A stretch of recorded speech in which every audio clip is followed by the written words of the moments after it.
What's up, team? Welcome to a Mindful Monday, coming a day late here. Apologies for that. Again, technical difficulties was facing through the weekend here. Just this, our third installment of our topic of fear. And we talked a little bit on week one, recognizing the fear in our lives. We talked about in week two, learning a little bit more about the actual fear loop and how we can see how we get caught in that loop and how it starts to repeat itself, how it starts with that negative self-concept, how it evolves with that negative self-talk, leading to that stress and that reinforcing behavior. And jumping right into it right now, today we're going to talk a little bit about how we cut that fear loop out and what it is and what the trick is. A strong, commanding, definitive statement that basically shocks the body, shocks the mind, to get out of the habit, get out of the loop that it's in. So the second you start to feel that little bit of negativity, that belief that isn't true, that limiting thought, those limiting feelings, we need something, a strong, commanding statement. So something like stop, no, not now, not today, this isn't me. Whatever it is, swear if you have to, but it's something that shocks the system and breaks the habit of what we're used to doing.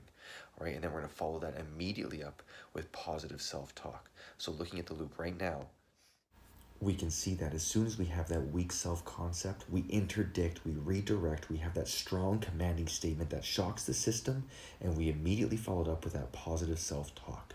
Those positive words give rise to those positive emotions, which in turn leads to a positive self-concept and positive self-belief.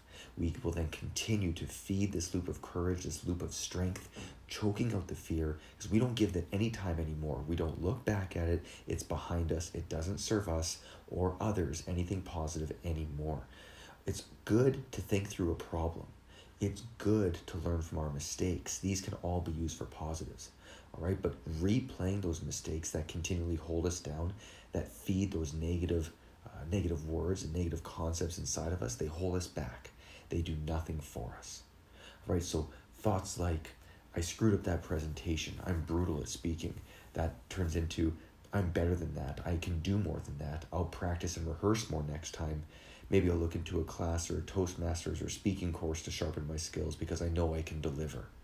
All right, we see how those negative thoughts quickly stop. We transition to something positive. Something like, there's no way I'll ever be able to do that. Well, how about, that seems challenging. I'm going to break that down into smaller, manageable goals because I know when I do that, I set myself up for plan for success. I've had success in the past. I know I can do this. I'm going to chip away one at a time because I can be successful. All right. There's ways at breaking things down and stopping these words, these fear loops that are running and controlling our thoughts and our processes and holding us back from achieving our full potential. All right, so we want to interdict and redirect with that commanding statement so we can really start to take control and start feeding that positivity back in our lives. So just to kind of summarize over the last, few sessions on our topic of fear, it is something we face on a daily basis, and some people face it more than others. And we've all got our battles, we've all got our obstacles that we gotta go through. But it's important to know that positive self-talk can be learned. It's something that we may not all do well. We may do well in certain areas, but not in others.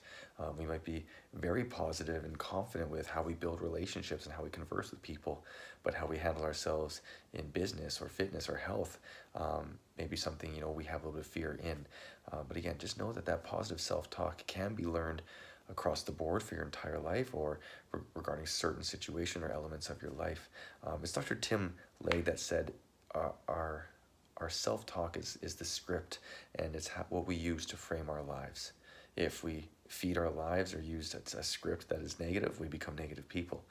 If we feed ourselves positivity, we become positive, we become open, we start to see the goodness, the blessings, the good things in our lives, and we become healthier, happier, confident, courageous people that fulfill our purpose, but help also serve and fulfill the purpose of others as well. And that's what this is all about, is snuffing out fear so that you can be the best version of yourself, so that you can maximize your potential. So in turn, I kind of wrote something down, but we can't control what happens, but we can always control how we react.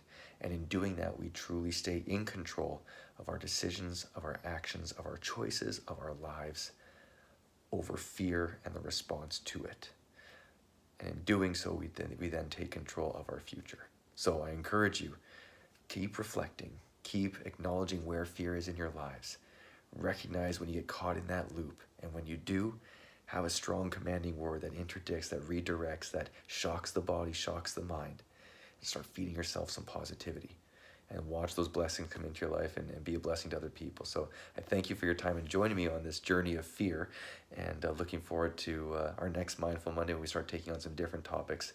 If you have any feedback, comments, questions, please let me know. Otherwise, have a great day. Be your best, and God bless. Take care.